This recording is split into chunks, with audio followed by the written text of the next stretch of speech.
오늘은 여러분이 보내주신 자료, 장인의 나이프 핸들 목재 종합 가이드, 이걸 가지고 칼 손잡이 나무의 세계로 한번 깊이 들어가 볼까 합니다. 네, 흥미로운 주제죠. 그냥 딱 봤을 때 예쁜 나무, 이걸 넘어서서요, 어떤 특성이 진짜 좋은 핸들을 만드는지 그 핵심을 좀 파헤쳐 보려고 해요. 자, 그럼 바로 한번 시작해 볼까요? 우리가 보통 칼 손잡이 보면 예쁘다 이런 시각적인 거에 먼저 끌리잖아요. 그렇죠. 아무래도 눈에 확 들어오니까요. 근데 사실 그 뒤에 이 칼의 성능이나 얼마나 오래 쓸 수 있나 이걸 결정하는 더 중요한 게 숨어 있다고 하더라고요. 자료에서는 이걸 기능적 삼위일체라고 부르던데요. 이게 정확히 뭔가요? 네, 맞아요. 그 세 가지 핵심 기둥이 바로 경도, 밀도, 그리고 안정성입니다. 경도, 밀도, 안정성. 네, 경도는 그 표면이 얼마나 단단한가, 그러니까 긁힘이나 찍힘이 얼마나 잘 버티는지를 말하는 거고요. 옌카 경도 시험이란 걸로 재는데 이게 높을수록 튼튼하죠. 아하. 밀도는 나무 무게랑 관련이 깊어요. 얼마나 속이 꽉 찼는지. 그래서 손에 쥐었을 때 묵직한 느낌이라든지 또 가공했을 때 얼마나 정밀하게 마감이 되는지에 영향을 주고요. 그렇군요. 근데 이 셋 중에서 제가 생각하기에 가장 중요한 건 바로 안정성이에요. 안정성이요? 네. 주변 환경, 특히 습도나 온도가 막 변할 때 나무가 원래 모양을 얼마나 잘 유지하느냐 이거거든요. 아, 안정성이 낮으면 나무가 막 뒤틀리고 줄었다 늘었다 하면서 핸들이 헐거워지거나 심하면 갈라지기도 해요. 와, 그럼 큰일 나겠네요. 그렇죠.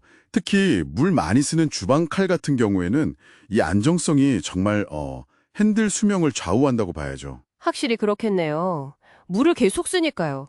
근데 재밌는 게 자료 보니까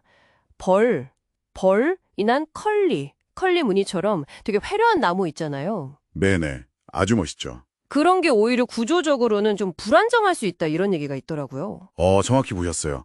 그 아름다운 무늬라는 게 사실 나무 섬유질이 좀 불규칙하게 꼬여 있다는 뜻이기도 하거든요. 아, 그래서 그런 거군요. 네. 그래서 본질적으로 안정성이 좀 떨어지는 경우가 많아요. 이런 단점을 보완하려고 나온 게 바로 목재 안정화 기술인 거고요. 아하, 그 기술이 그래서 중요하군요. 안정성, 정말 핵심이네요. 그럼 이제 구체적인 나무들 한번 살펴볼까요? 네, 좋습니다. 자료에서 골드 스탠다드라고 했던 호두나무 원럽부터 시작해보죠. 왜 스탠다드라고 하는 걸까요? 호동나무는 뭐랄까 진짜 만능 선수 같아요. 어느 한 부분이 막 월등하다기보다는 경도, 밀도, 안정성, 그리고 가공성까지 다 괜찮은 수준이에요. 균형이 아주 잘 잡혀 있죠. 오, 밸런스가 좋군요. 네, 그래서 어떤 칼이든 무난하게 잘 어울리고 만들기도 편해서 오랫동안 쭉 사랑받아온 거죠.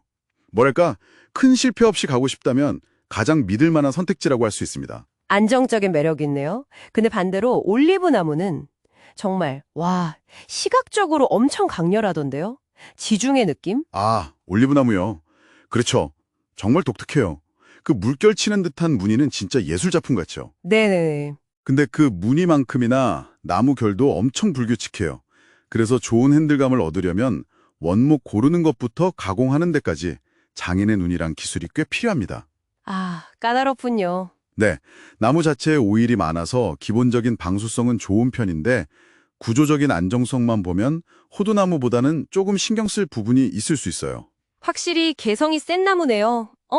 자료에는 더 이국적이고 고급스러운 나무들도 많았어요. 로즈우드 계열, 코코볼로 같은 거요. 이런 건 어떤가요? 로즈우드 계열. 네, 색깔도 되게 다채롭고 기름기가 아주 많아요. 유분함량이 높죠. 기름기요? 네, 그래서 따로 마감 안 해도 자연스럽게 광택이 나고 안정성도 상당히 좋아요. 오, 다만 그 코코볼로를 포함해서 일부 로즈우드는 CITS 규제 대상일 수가 있어요. CITS요? 그게 뭐죠? 멸종위기종 국질거래를 제한하는 협약인데요. 그래서 이런 나무를 쓸 때는 윤리적인 문제나 법적인 부분도 좀 확인해 봐야 합니다. 아, 그런 점도 생각해야 하는군요. 또 눈에 띄었던 게 보코테랑 지리코테였어요. 무늬가 진짜. 보코테는 얼룩말 같고 지리코테는 거미줄 같던데요? 네, 맞아요. 보코테는 그 검은 줄무늬가 아주 대담하죠. 성능도 괜찮고요. 지리코테는 진짜 그림 같아요. 풍경화나 추상화 느낌. 네네. 특히 그 거미줄 무늬 스파이더 웨빙이라고 하는 건 최고급으로 쳐주죠. 근데 둘 다 좀 희귀하고 특히 지리코테는 엄청 단단하고 결이 복잡해서 가공도 어렵고 가격도 꽤 비쌉니다. 와, 예술작품 값이네요, 거의. 그렇죠. 그래서 주로 수집가들이 많이 찾죠. 그런가 하면 아예 극강의 밀도랑 우아함을 가진 그림자 엘리트 그룹도 있었잖아요. 에번이랑 아프리칸 블랙우드. 이 둘은 비슷해 보이는데 차이가 있나요? 네, 둘 다 아주 새까맣고 단단하고 무거운 나무죠. 네. 에보니는 그 칠흑 같은 검은색이랑 매끈한 질감이 특징이에요. 근데 너무 단단해서 충격받으면 깨지기 쉬운 그런 취성이 좀 단점이고요. 아, 깨지기 쉽군요. 반면에 아프리칸 블랙우드는 이건 뭐 현존하는 나무 중에 거의 가장 단단하고 밀도 높으면서 안정성까지 끝판왕이에요. 와, 끝판왕이요? 네, 그래서 클라리넷 같은 아주 비싼 목관악기 만드는 데 쓰일 정도니까요. 근데 문제는 가격이 정말 상상을 초월합니다. 너무 비싸요. 하하, 그렇군요. 모든 걸 가질 순 없네요. 자, 그럼 원래는 좀 쓰기 애매했던 나무들도 기술의 힘으로 완전히 달라질 수 있다는 거잖아요. 네, 그렇죠. 그 연금술사의 예술이라고 표현했던 안정화 목재 이야기가 진짜 흥미로웠어요. 아, 안정화 목재. 네, 맞아요. 이건 뭐랄까, 벌처럼 무늬는 끝내주는데 좀 푸석하거나 안정성이 낮은 나무들, 아니면 단풍나무, 메이플, 나 버카이처럼 비교적 무른 나무들 있잖아요. 네. 이런 나무의 액체 상태의 합성 수지를 고압으로 쫙 밀어넣어서 속을 채우고 굳힌 거예요. 아, 수지를 채워 넣는 거군요. 네. 그러면 나무 속 빈 공간이 수지로 꽉 차니까 거의 완벽하게 물도 안 스며들고 뒤틀리지도 않고 내구성도 엄청 좋아지죠. 와, 신기하네요. 게다가 염료를 넣어서 색깔도 아주 화려하고 독특하게 만들 수 있어요. 진짜 기술로 자연의 한계를 넘어선 거죠. 정말 대단한 기술인데요. 이렇게 다양한 나무들을 보니까 아, 최고의 핸들 목재라는 건 딱 하나로 말하기는 진짜 어렵겠네요. 네, 그렇습니다. 크게 보면 두 가지 길인 것 같아요. 두 가지 길이요? 하나는 아프리칸 블랙우드나 좋은 로즈우드처럼 원래부터 밀도 높고 기름기 많아서 안정성이 좋은 천연 목재들. 이런 애들은 시간이 지나면서 손때 묻고 길이 들면서 자연스러운 멋, 그 파티나가 생기는 맛이 있죠. 근데 관리가 좀 필요하고요. 네, 오일 발라주고 그래야 하죠. 다른 하나는 안정화 목재. 이건 처음부터 기술적으로 딱 완성된 상태예요.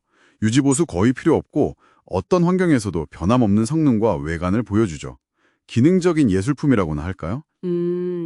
자연스러운 변화냐, 완벽한 유지냐. 그렇죠. 그래서 여기서 여러분께 중요한 질문이 이거예요. 나는 내 도구와 어떤 관계를 맺고 싶은가? 아, 함께 시간을 보내면서 변해가는 걸 지켜보는 그런 유기적인 관계를 원하세요? 아니면 언제나 처음처럼 완벽하고 일관된 성능을 바라시나요?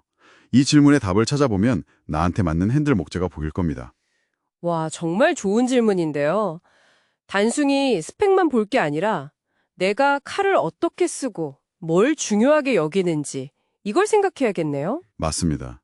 매일 주방에서 막 쓰는 칼이라면 안정화 목재나 아프리칸 블랙우드의 그 신뢰성이 중요할 테고 그렇죠. 가끔 꺼내서 보고 즐기는 수집용 칼이라면 뭐 지리코테나 최고급 벌무늬의 희소성, 아름다움 이게 더 끌릴 수도 있겠고요. 네, 바로 그거죠. 자, 오늘 나눈 이 이야기들이 여러분의 칼 선택에 좀 좋은 길잡이가 되었으면 좋겠습니다.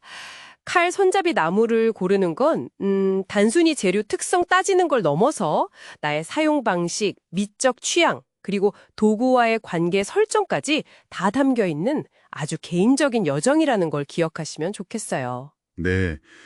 마지막으로 한 가지만 더 생각해 볼 질문을 던져드리고 싶습니다. 네, 뭔가요? 나무 자체의 성질을 넘어서요. 그 재료의 형태와 생명을 불어넣는 그 장인의 섬세한 손길 있잖아요. 그게 당신이 결국 손에 쥐게 될 칼의 영혼에 과연 얼마나 기여한다고 생각하시나요? 아, 장인의 손길? 네.